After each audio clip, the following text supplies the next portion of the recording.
Hey guys, welcome back to Walt Christie World. So today I'm in my office. Sorry about the clickety clackety feet. That's my dog. He won't leave because my friend Katie's here holding the camera. Okay, so I'm gonna pack up my pins today and Katie's gonna follow me around and film me. And I'm just gonna show you how I'm gonna try to protect them without going through all the trouble of taking each pin off the board and putting a Mickey back on them, because that sounds like it would take forever and I don't wanna do it. So anyway, all right, let's get started. Okay, so this is my biggest board and it is not gonna fit in any kind of box that I have, which means I'm just going to take this foam, which came from my aunt who works at like a factory. So I guess they receive orders with this foam and she just grabbed a bunch, put it in a bag for me. So it's pretty thin, but it should cushion the pins. I may try to double wrap them. So yeah, what I'm gonna do is take this completely off the wall, wrap it in the foam, and then put it in the back seat of my car. Okay, so the next things I'm gonna get are all of the box type things. So things that are already kind of protected that I'm not worried about getting messed up.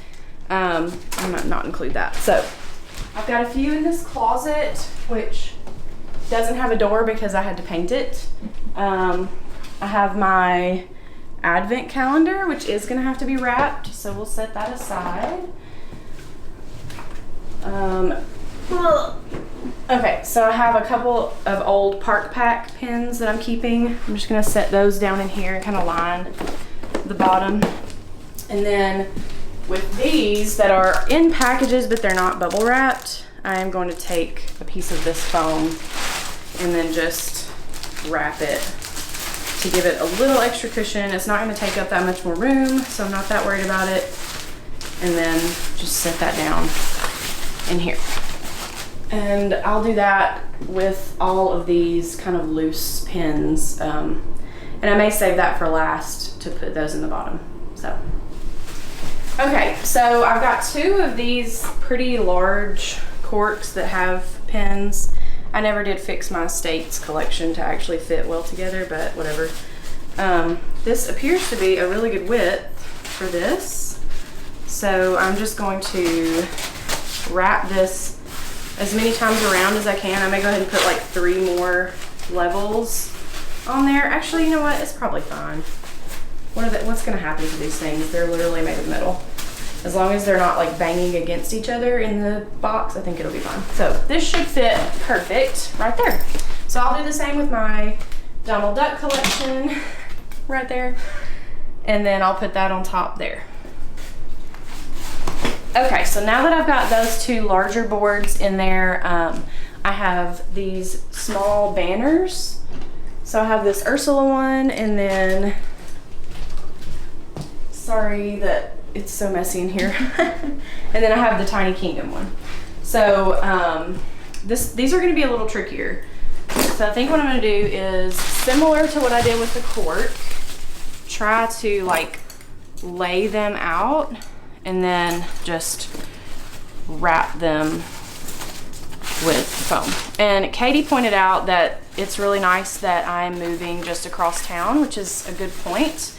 I don't know how well this method would work if you were moving like across state lines and had to rent a whole moving van and pack everything up, because these will probably like shift against each other, but I'm literally driving 10 minutes with them. So if you were having to pack these up for a longer trip with more risk of them getting broken, you might want to wrap them more or even consider taking them off. But I don't know, honestly, what do you think, Katie? I feel like taking them off would even be more risky, like for them. Yeah, I think it would just be a matter of making sure that they're wrapped tightly, and then maybe even if you were in a moving van, put it in the front of the truck if you could afford to. Kind of like all fragile things. Yeah, that's true. Because I think the scratching is your biggest risk, which if you're a trader kind of matters. Yeah, if you're like with my hidden Mickey sets, which are all on that first big board, I wouldn't be as worried because a lot of them are already kind of like scratched up just from being in my bag in the parks. Mm-hmm. But all of these ones that I've bought in like mystery boxes that I've kept really good care of, I would hate for them to get scratched up because they're on display, you know? So, okay, that's pretty much it in my office other than the advent calendar and the other small pieces. So I guess now we'll move downstairs where I have a couple of like octagon. They're not octagons. I don't know how many sides. I think they have 6 sides, whatever that's called. Hexagon. No, that's 5, right? Pentagon is 5. Oh, so hexagon is 6? I think. Oh my gosh, you're right, because a hex code is 6 Septagon is not numbers. really a thing. Oh my gosh, I've always wondered what it was called and never looked it up. Okay, so I've got some hexagon cork boards to put up. Okay, so I'm gonna start with my villain one. This is just Hades and Facilier. I have always had to nail these in because otherwise they fall off. Okay, this is gonna come out good. I was worried it wouldn't come out of the wall, but I'm just gonna kind of pull the nail out of the wall. Ooh, okay. See, I had it with the sticky stuff and then it fell off the wall one day. Thankfully, none of the pins got broken because I have some actually really valuable pins on this board. Trash can there. These are the dark tails, I think is what they're called, these two. And then these two Windows of Evil are not super valuable, but more than $10. So, okay, so we're gonna take this into the dining room, ignore my kitchen mess. It's kind of nice having somebody else hold the camera because you can't avoid my mess like I would. I would be curating the heck out of what you guys can see on this video because I don't want you to see my mess. All right, so I'm just gonna take this and lay it. Good thing about cork is stuff doesn't fall out super easy, so I can just kind of like move them around. Okay, so I'll get 2 layers here. I know these don't look super great, but all right. I'm gonna do that with 2 more hexagon corks, and then the last thing I'm gonna show you guys is one that is actually in a picture frame. So that one, I don't know, but I'm gonna show you guys how I do it.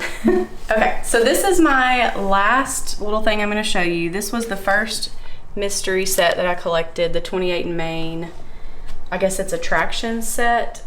It's still one of my favorites, which is why it has its own board. And I will keep this at the new house. And I think what I may do is set this here, fold some of this up, which I only have 1 piece downstairs. I'll have to run it back up and get another piece to actually pack it. But I'm going to fold it, and it's gonna fit just right there. So that's a lot of extra cushion. And then I'll take another piece and wrap it around the whole frame. The dog is back. Oh man, you can see how it's like stuck to the back. I didn't do a very good job with this one. I really should redo this, but I like the frame that it's in, so I'll definitely put some foam on there so that I don't end up stabbing myself. Okay, I think that's all that I'm gonna show you, and I know that this is probably really short, but I just thought it'd be fun to show you guys how I pack up my pins to move. And I think the plan in the new house is to mostly put these pins up in my office, not around the house necessarily, because I always kind of felt, I know this is stupid, but I always felt a little dorky when people come over and they're like, what are these? And I have to explain that they're Disney pins that I collect. And I don't know, maybe I'll put a few up, but I still have like this artwork is Disney. Like I'm still gonna have Disney stuff in my house, but the pins are just a little niche. So I may limit that to just my office. You guys let me know if you display your pins in your general home or if you keep it to your like own space. I'm curious what other people do. So anyway, I hope you guys have a great week, and I will see you in the next one. Bye.